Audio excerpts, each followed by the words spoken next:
안녕하세요. 기적을 만드는 미라클러 빨간술 이용술입니다. 오늘은 다단계 업계 흑백사진 17탄에 이어서 18탄 2007년에 대한 얘기를 계속적으로 나눠볼 수 있도록 하겠습니다. 자, 오늘의 테마는 동네북 신세 다단계 억울해. 굉장히 테마가 좀 감성적이네요. 자, 그러면 이제 서두 한번 들어가 볼까요? 불법 업체들에 대한 단속이 심했던 2007년 소비자 피해를 발생시키는 등 범죄는 불법 업체가 저질렀지만 그 불똥은 다단계 판매 업체들에게 튀었다. 2007년도 매출이 바닥을 쳤으니까요.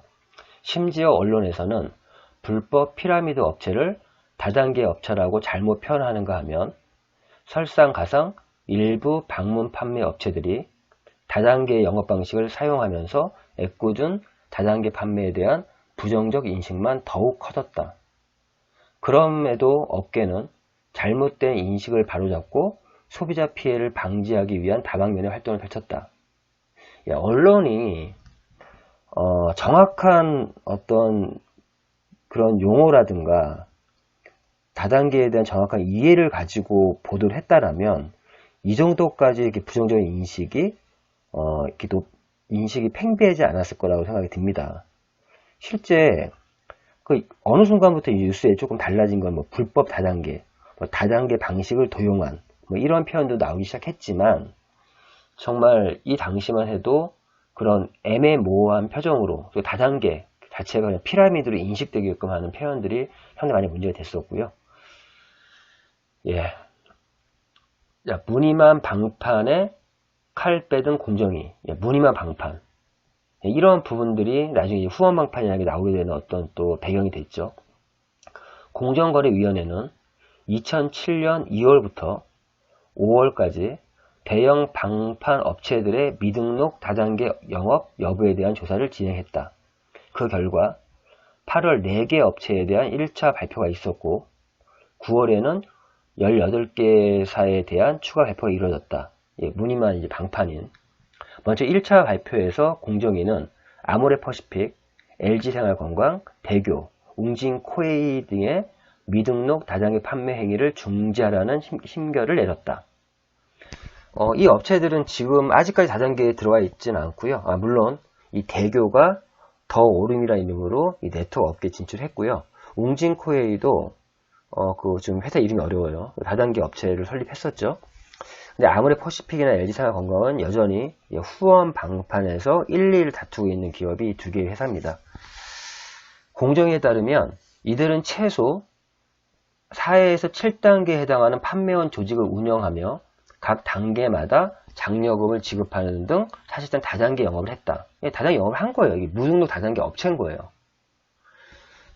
했던 부분들이고, 웅진 같은 무슨 그 회사 이름 웅진이 대교는 더오름, 웅진코웨이는 뭐 이름이 되게 어려워요. 넘어갈게요. 나중에 다시 말씀드릴 수 있도록 하고요. 그리고 참고로 이 웅진 같은 경우는 예전에도 다단계 업체 한번 진출을 했다가 다시 나갔었어요. 그 업체가 2000년대에 있었는데, 한번 넘어가겠습니다. 자, 2차 발표에서는 동관 트레이드, 리치 오션 등의 6개 방판 업체에 미등록 다단계 영업 심결을 내렸고, 3차 발표에서 한국화장품, 소망화장품, 코리아나 화장품, 한불화장품, 나디 화장품 등 12개 회사에 대해 고발 지정 명령 및 과태료를 부과했다. 다 들어본 이름들이죠. 뭐 소망화장품 옛날에 꽃보다 남자인가? 뭐 그런 브랜드 있었죠. 한국화장품, 코리아나, 한불, 나들이. 당시 공정위 관계자는 시정 명령을 받은 회사들은 다단계 판매업을 등록하지 않고 무등록으로 영업함으로써 각종 다단계 판매업자의 준수 의무를 회피해왔고 이를 모방한 다수의 소규모 업체들이 발생하는 문제를 야기했다고 지적했다. 이런 큰 업체들이 이렇게 무등록으로 다단계 영업을 무늬만 방판인 영업을 했기 때문에 영세 기업들도 많은 소규모 업체들도 이런 식으로 따라 했다는 거죠. 그런 부분이 문제가 됐고요. 예, 이거는 일부에서 10지사 얘기했던 그 캡슐 마케팅 300%까지 준다는 그거 더 뜨거운데 진짜 여름보다 뜨거운 유혹 500% 고수익 보장합니다. 500%. 2007년 여름 상식적으로 전혀 이해가 되지 않는 초고수익을 제시하며 투자자를 끌어들이는 유사수신 업체들이 우후죽순 생겨났다.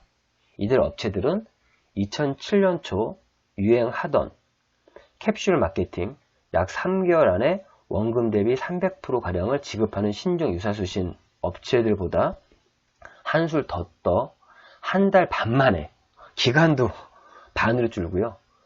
300%도 아닌 500% 이상을 지급하는 초고수익 마케팅을 사용했다. 자, 이런 게 있으면 누가 안 하겠어요. 그런데 이거에 뛰어들었다가 패가망신을 합니다. 여름부터 서울 서초동 일대에 생겨나기 시작한 이런 업체들은 하나둘씩 증가해 나갔다. 일반인의 상식으로라면 도저히 이해할 수 없는 초고수익률이지만 해당 업체에서는 금방 돈을 벌 수 있다는 말에 현혹된 투자자들이 연일 북적였다. 사기 당하시는 분들이요, 이 상식선을 생각하면은 안 당할 수 있는 부분들을 각자들의 욕심에 의해서 움직인 거죠. 지금도 그런 분들 많이 계시고, 서울 서초구 서초동에 위치한 알사는 수입 명품과 엔터테인먼트 사업을 아이템으로 원금 대비 500%의 고수익을 보장하며 투자자를 끌어모았다. 예, 엔터테인먼트 사업, 수입 명품.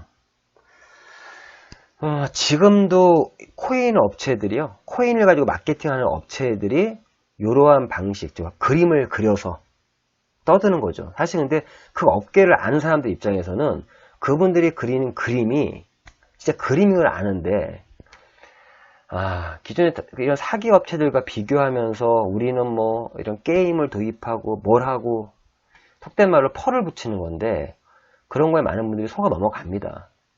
이 회사는 사업 설명회를 통해 세르지오로시, 이런 명품이 있나요?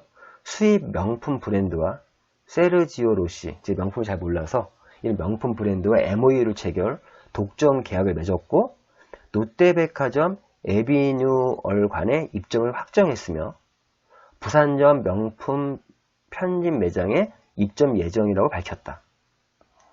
또 엔터테인먼트 사업을 진행하고 있으며 KBS1 TV 콘서트 7080에 협찬을 하고 있다고 주장하기도 했다. 하지만 알사는 세르지오로시 브랜드와 MOU 계획을 체결한 사실이 없으며 롯데백화점 측과 입점 계약을 맺지 않은 것으로 드러났다. 엔터테인먼트 사업 역시 거짓으로 밝혀졌다. 이건 다 뻥이네요, 뻥. 요즘에는 이 뻥이 아니라 실제 이런 것들을 합니다, 하기는. 그러니까 또 속는 거죠. 한편 이 회사 일부 경영진은 교대역 부근에 S사라는 또 다른 회사를 차려놓고 투자자를 끌어모았다. S사 역시 알사와 같은 방식 영업을 했다. 조이팔 씨가 2008년도에 엄청 큰 사건이 일어나지만 이 조이팔 씨가 이런 방식이었어요.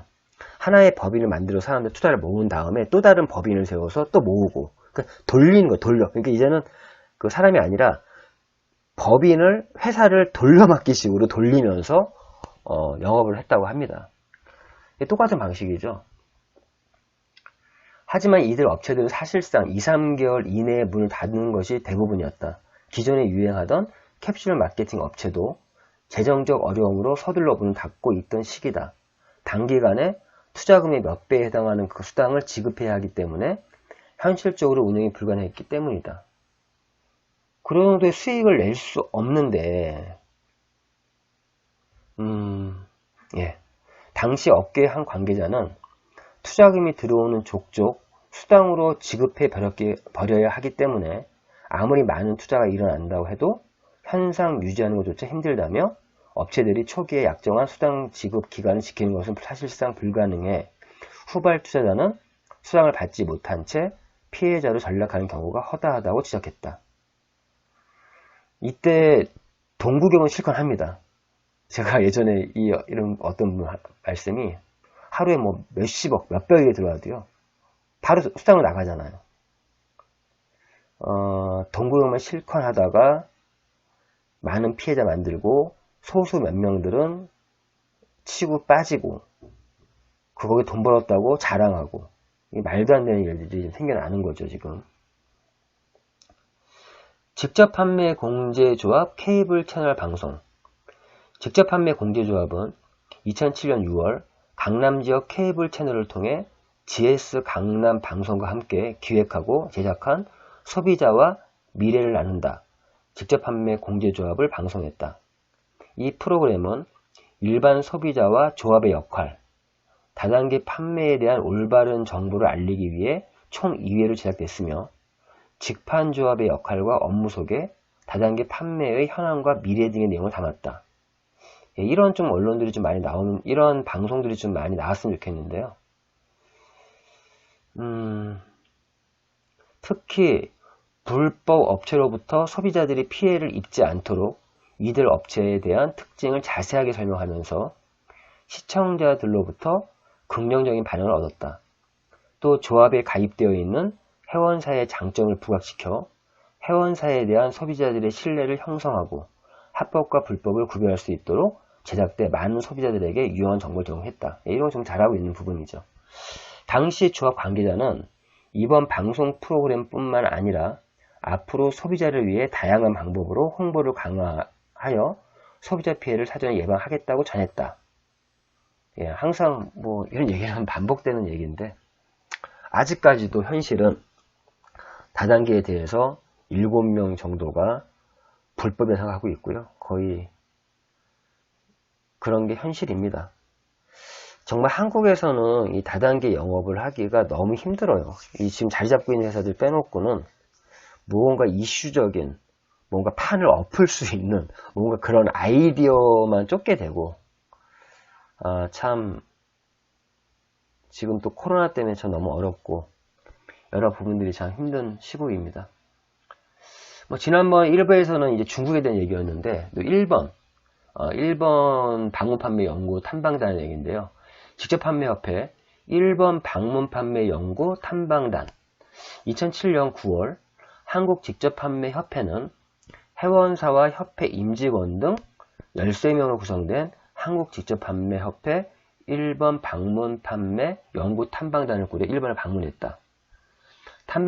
탐방팀은 1번 방문 판매 협회 1번 아메이 본사 등을 견학했고 제1회 1번 방문 판매 연구 세미나에 참가하면서 1번의 방문 판매 현황과 문화, 기업 전략 등을 접했다. 예, 이런 것도 다른 나라랑 또 비교도 많이 해볼 필요가 있죠. 1번 아메이 같은 경우는 뭐 나카지마 가오로 그분이 워낙 유명하죠. 뭐 뉴스킨에도 또 유명한 분이 계시고 당시 존 파커 1번 아메이 지사장과 1번 아메이 지사장이 존 파커였네요.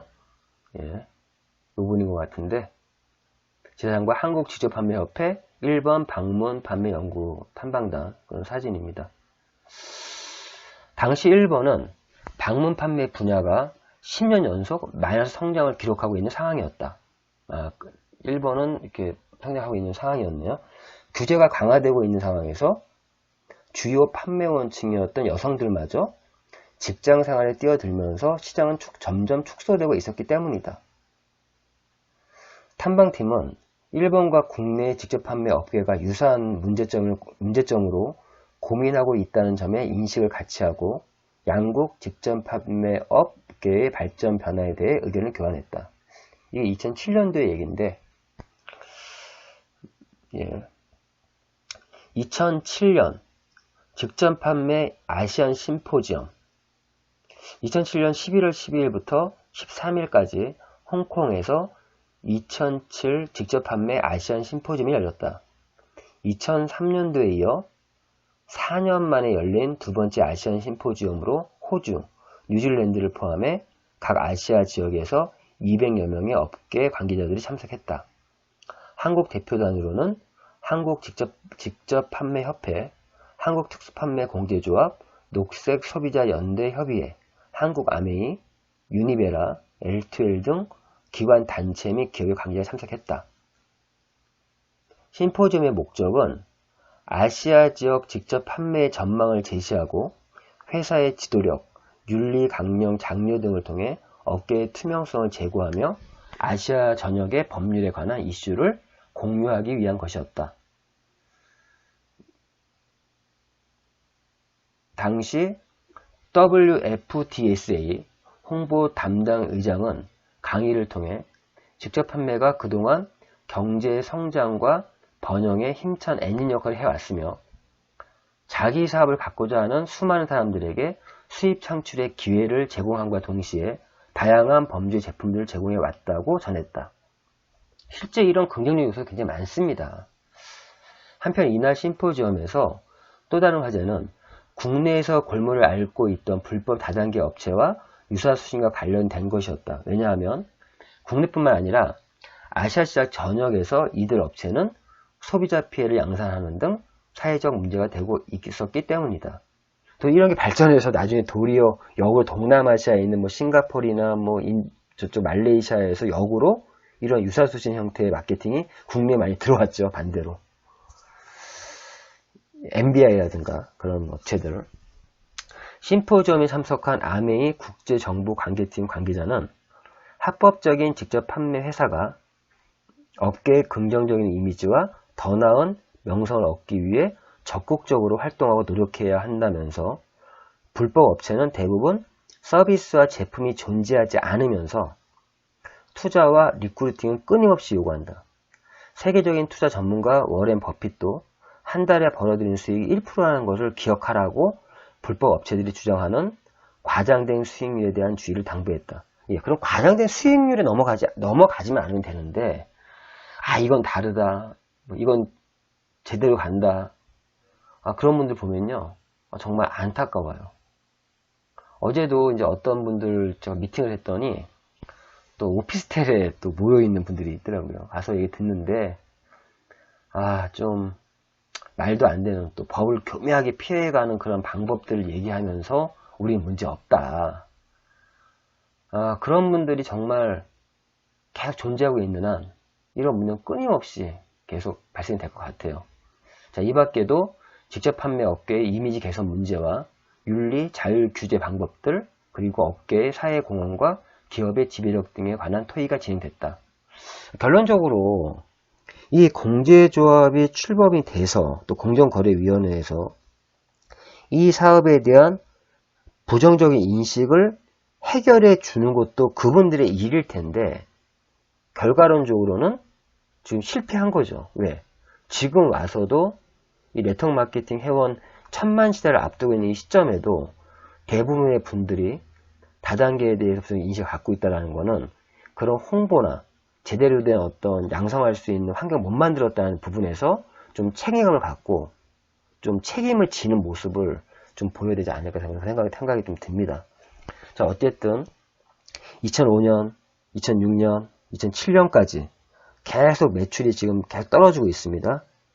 다음 2008년부터 이 매출 다시 또 반등을 하긴 하지만 참 이 어려운 요 시기 때 어떻게 보면 2003년부터죠. 2003년에 그 JU 네트워크가 이렇게 쫙 두각을 내면서 2004년, 5년, 2년 연속 1위를 하면서 그 증응, 막 흥행을 하는 시기가 있었고 2003년, 2004년, 2005년 그러면서 퇴출되면서 2006년, 2007년 그 잔재들이 계속적으로 하면서 더 한 줄 더 뜨는 그런 마케팅들이 유행하면서 이 정상적인 네트워크를 영업하고 있는 회사들이 아주 어려운 시기가 이제 2003년, 2004년, 2005년, 6년, 7년까지 계속 이어졌습니다. 그러면서 이제 그런 것들이 조금 빠지면서 다시 반등을 하게 되는데 이때부터 이제 보상 플랜의 허와시를 많은 사람들이 알게 되면서 이제는 제품, 아이템 시대가 본격적으로 개막되는 게 2008년부터가 아닌가 싶습니다. 그래서 2008년, 2009년, 2010년, 11, 12, 13, 14 쭉 이런 또 아이템 전쟁 하면서 외국계 기업들이 또 급성장을 하는 어떤 계기가 됐고요. 그러면서 이제 2015년 정도 되면서 또 이런 것들이 한풀 또 꺾이면서 또 이제 플랫폼이 또 도입이 되면서 전체 또 판이 좀 바뀌는 그러면서 이제 국내 기업들의 또 이 업계에 또 많이 진출하는, 그러면서 2020년까지 가는 그러한 어떤 형태들이 진행이 됩니다. 자, 다음 이제 19탄도 기대해 주시고요. 자, 끝까지 가보겠습니다. 자, 지금까지 기정을 만드는 미라클러 빨간술 홍술이었습니다.